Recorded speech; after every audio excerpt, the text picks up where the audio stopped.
Good morning students. आज हम बात करेंगे वस्त्र उत्पादक रेशों के वर्गीकरण के बारे में, या कह सकते हैं क्लासिफिकेशन ऑफ टेक्सटाइल फाइबर्स। जैसा कि हम सब जानते हैं कि जितने भी वस्त्रों का निर्माण होता है वो रेशों के द्वारा ही होता है। रेशा या तंतु, जिसे हम वस्त्र की मूल इकाई भी कह सकते हैं, या fibre is the basic unit of all fabrics. इसलिए वस्त्रों का अध्ययन करने से पूर्व रेशों के बारे में जानना और अध्ययन करना आवश्यक होता है। अगर हम बहुत ही प्राचीन काल से देखें तो मनुष्य अपने तन को ढकने के लिए धूप, शीत, गर्मी, वर्षा आदि से रक्षा करने के लिए जानवरों के खाल, वृक्षों की छाल, कोमल पत्तियाँ आदि का उपयोग आवरण के रूप में किया करता था। जैसे जैसे सभ्यता का विकास हुआ, उसने बहुत सारे रेशे खोज निकाले और उनमें बटकर, ऐंठन देकर अलग अलग प्रकार के वस्त्रों का निर्माण करने लगा। इस प्रकार रेशों के प्रथम व मौलिक वर्ग प्राकृतिक रेशे कहलाते हैं। इनमें से कुछ रेशे प्रकृति के सोर्सेस से प्राप्त होते हैं, जैसे वनस्पति से प्राप्त रेशे, बीज से प्राप्त रेशे, जानवरों से प्राप्त रेशे, खनिज से प्राप्त रेशे इत्यादि। 20वीं सदी में वस्त्र उत्पादन कला में एवं रेशों के निर्माण में एक नई क्रांति आई। उस समय मानव ने उन रेशों को भी खोज निकाला जिनका स्रोत केवल प्राकृतिक रेशा नहीं था, बल्कि प्रकृति में विद्यमान कुछ तत्व जैसे ऑक्सीजन, हाइड्रोजन, नाइट्रोजन आदि जिनमें आवश्यकता होती है, और उन रेशों का निर्माण किया गया। उन रेशों को जादुई रेशा भी कहा गया, क्योंकि ये वास्तव में विज्ञान एवं वैज्ञानिकों का अद्भुत चमत्कार था, जिनका उपयोग आज विश्व में बहुतायत रूप से किया जा रहा है। इस तरह से यदि हम देखें तो रेशों का मूल उद्गम अगर हम देखें तो ये ज्ञात होता है कि रेशे मुख्यतः 2 वर्ग में डिवाइड किए जाते हैं। एक वो रेशे जो हमें प्रकृति से प्राप्त होते हैं, जिन्हें प्राकृतिक रेशा कहा जाता है, और एक वो रेशे जो मनुष्यों ने जिनका निर्माण किया है, चाहे उसमें प्राकृतिक सोर्सेज का उपयोग किया है और चाहे वो पूरी तरह से रासायनिक रेशे हैं। तो ऑरिजिन के आधार पर हम इन्हें 2 भागों में डिवाइड करते हैं, एक प्राकृतिक रेशा और दूसरा कृत्रिम रेशे या मानवकृत रेशे। वनस्पतिक रेशे, या जो हम कह सकते हैं प्राकृतिक रेशे, सबसे पहले हम बात करते हैं प्राकृतिक रेशों के बारे में।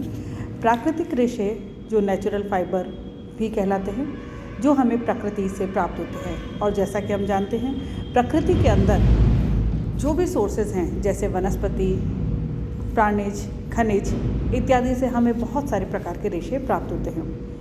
सबसे पहले हम बात करें वनस्पति से प्राप्त रेशों के बारे में। वनस्पति जिसके अंदर सेल्यूलोज बहुत ज़्यादा मात्रा में पाया जाता है, अतः इन रेशों को, वनस्पति रेशे को सेल्यूलोजिक रेशा भी कहा जाता है। इसके अंतर्गत अगर हम पेड़ के हर भाग को देखें तो कुछ रेशे बीज से प्राप्त होते हैं, जिन्हें बीज रेशा कहा जाता है। कुछ रेशे तने से प्राप्त होते हैं, जिन्हें तने से प्राप्त रेशा कहा जाता है। कुछ पत्तों से प्राप्त होते हैं, और इस तरह से और कुछ फलों से भी रेशा प्राप्त होता है। इसके अलावा प्राणिज सोर्सेज से भी रेशा प्राप्त होता है और खनिज से भी रेशा प्राप्त होता है, जिसमें सोना, चांदी, एस्बेस्टस इत्यादि होते हैं। अब हम बात करते हैं थोड़ा सा क्लासिफिकेशन के अंदर मानवकृत रेशों की। मानवकृत रेशे यानी वो रेशे जो मनुष्यों के द्वारा निर्मित किए गए हैं।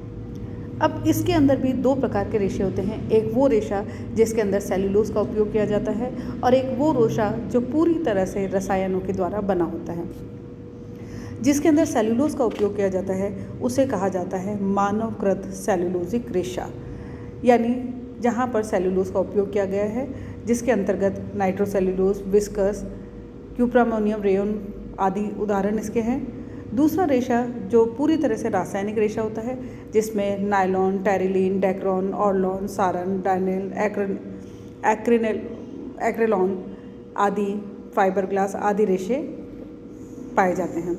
इसके अलावा एक और वर्गीकरण होता है जिसमें विशिष्ट रेशे, जिसको हम कह सकते हैं, जो हमें विशिष्ट स्रोतों से प्राप्त होते हैं, जिसमें कहा जा सकता है स्पेशल हेयर फाइबर्स भी हैं और मिक्स्ड भी हैं, मिश्रित रेशा भी है और परिवर्तित रेशा भी है। अब सबसे पहले हम बात करते हैं प्राकृतिक रेशों के बारे में। प्राकृतिक रेशे यानी वो रेशे जो प्रकृति में उपस्थित किसी भी स्रोत से प्राप्त होते हैं प्राकृतिक रेशे कहलाते हैं। ये रेशे कीड़े जानवरों, पेड़ पौधे अथवा खनिज पदार्थों के रूप में प्रकृति में विद्यमान होते हैं और प्राचीन काल से ही राजा महाराजाओं, महारानियों, सामंतों, उच्च आय वर्गों के वाले व्यक्तियों के वस्त्रों में सोने चांदी के तारों से सजे होते थे। उनका उल्लेख भी रामायण, महाभारत और बौद्ध काल में मिलता है। वर्तमान समय में भी सोने चांदी के तारों से सजी साड़ियाँ, लहंगे, अन्य वस्त्र लोकप्रिय हैं। खनिज पदार्थों को पिघलाकर उनसे सूत बनाकर जरी, गोटा आदि बनाए जाते हैं और जरी गोटे का उपयोग वस्त्रों के साज सज्जा हेतु भी किया जाता है। अब सबसे पहले प्राकृतिक रेशों में वनस्पतिक रेशे, यानी जो हमें वनस्पति से प्राप्त होते हैं। जैसे कि हमने पहले भी कहा कि इनके अंदर सेल्यूलोज बहुत ज़्यादा पाया जाता है, अतः इन्हें सेल्यूलोजिक रेशा भी कहा जाता है। इसके अंतर्गत बीज वाले रेशे, जिसका उदाहरण है कपास और कपूक। कपास, जो कि कॉटन भी कहा जाता है, हमें कॉटन प्लांट से प्राप्त होता है और वनस्पति जगत में सबसे सर्वश्रेष्ठ रेशा है, जिसे यूनिवर्सल रेशा या विश्वव्यापी रेशा भी कहा जाता है। दूसरा तने वाले रेशे, जिसके अंदर लिनन, जूट, हेम्प, रेमी, सन, कॉयर, मनीला आदि पाए जाते हैं और ये वो रेशे हैं जो तने से प्राप्त किए जाते हैं, या कह सकते हैं जिन पौधे या वृक्षों के तने से रेशे प्राप्त किए जाते हैं, उन पौधों के तनों से विभिन्न विधियों से खमीरीकरण की क्रिया द्वारा रेशे खींच कर निकाले जाते हैं और तने से प्राप्त रेशे ही तने वाले रेशे कहलाते हैं। इसके बाद तीसरी श्रेणी आती है जांतव रेशा या प्राणिज रेशा। जांतव रेशा जानवरों और कीड़ों से प्राप्त रेशे को जांतव या प्राणिज रेशा भी कहा जाता है और ये रेशे वो है जो जानवरों और अन्य एनिमल से प्राप्त होते हैं। इसमें प्रोटीन की मात्रा बहुतायत पाई जाती है, अतः इन्हें प्रोटीन रेशा भी कहा जाता है। अब जैसे प्राणिज रेशे को भी दो भागों में विभाजित किया जाता है। पहला एक हेयर फाइबर और दूसरा स्राव द्वारा प्राप्त रेशा। हेयर फाइबर्स के अंदर जो ऊन है वो इसका इम्पॉर्टेंट उदाहरण है।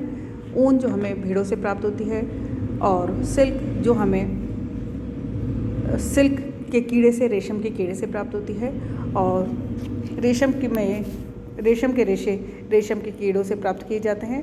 इनके कीड़े शहतूत की पत्तियों को खाकर बड़े होते हैं और कीड़े के मुख के पास महीन छिद्र होता है जो कीड़े लार जैसे पदार्थ स्रावित करते हैं और लार रूपी स्रावित पदार्थ को कीड़े अपने चारों तरफ लपेटते हैं और वातावरण के संपर्क में आकर जैसे ये सूखता है, यह रेशे के रूप में परिवर्तित हो जाता है।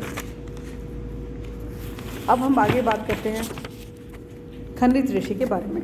खनिज रेशे के अंतर्गत ये भी नेचुरल फाइबर्स हैं या प्राकृतिक रेशा है और खनिज पदार्थों को सूत के समान काटकर धागे बनाए जाते हैं, वस्त्रों में सजाया जाता है और पुराने समय में भी इसका उपयोग किया जाता रहा है। चांदी जो कि सफ़ेद रंग का खनिज है, इसका उपयोग पहले इसको शुद्ध किया जाता है, फिर इसको पिघलाकर पतले तार बनाए जाते हैं और तार के बाद इसको जितनी भी लंबाई आपको चाहिए उतनी इसमें कन्वर्ट कर दिया जाता है। सोने का उपयोग भी पुराने ज़माने में वस्त्रों को सजाने और वस्त्रों के उसमें किया जाता था। एस्बेस्टस के रेशे से वस्त्र बनाए जाते हैं। दक्षिण अमेरिका, कनाडा, इटली में विभिन्न चट्टानों के रूप में पाए जाते हैं। इनके रेशे महीन, कोमल, लंबे, लचीले और मजबूत होते हैं।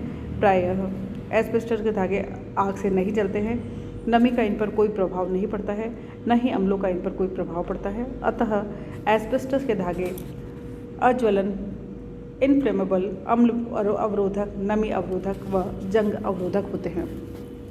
अब हम आते हैं कृत्रिम रेशों के ऊपर। कृत्रिम रेशे या जादुई रेशे जिन्हें कहा जाता है, इनका उद्गम प्रकृति प्रदत्त रेशे नहीं है, बल्कि जिन्हें बनाने के लिए विभिन्न रासायनिक पदार्थों का या रासायनिक क्रियाओं का इस्तेमाल किया जाता है। इसके अंदर मानवकृत सेलुलोजिक रेशा और दूसरा रासायनिक रेशा आते हैं।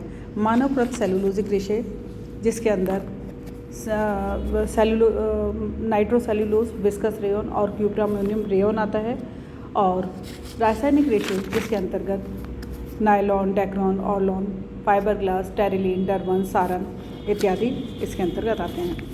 अब तीसरा जो स्पेशल रेशा था जिसे हम कह सकते हैं अदर फाइबर्स, जिसके अंदर विशिष्ट बाल रेशे, स्पेशल हेयर फाइबर्स, यानी कुछ विशेष प्रकार के जानवरों के बालों से, जैसे अल्पाका, लामा, विक्यूना, कश्मीरी बकरी, अंगोरा, ऊँट, मोयर, खरगोश आदि के गर्म वस्त्र तैयार किए जाते हैं। कुछ विशेष प्रकार के दुर्लभ जानवर जो ठंडे प्रदेश में ऊंची पहाड़ियों पर रहते हैं तथा कठिनता से प्राप्त होते हैं, इनके बालों से बने वस्त्र काफ़ी गर्म और बहुमूल्य होते हैं। जैसे फॉर एग्जांपल विक्यूना के बालों से बना मिंक कोट, जो कि सबसे महंगा कोट होता है।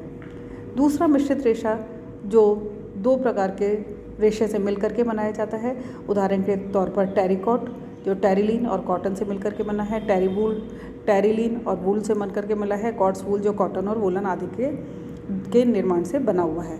तीसरा होता है परिवर्तित रेशे, जैसे कपास के रेशों पर रासायनिक प्रतिक्रिया के द्वारा मर्सराइज्ड कॉटन का निर्माण किया जाता है और अन्य प्रकार के मर्सराइज्ड वस्त्र भी इसी प्रकार से बनते हैं। Thank you.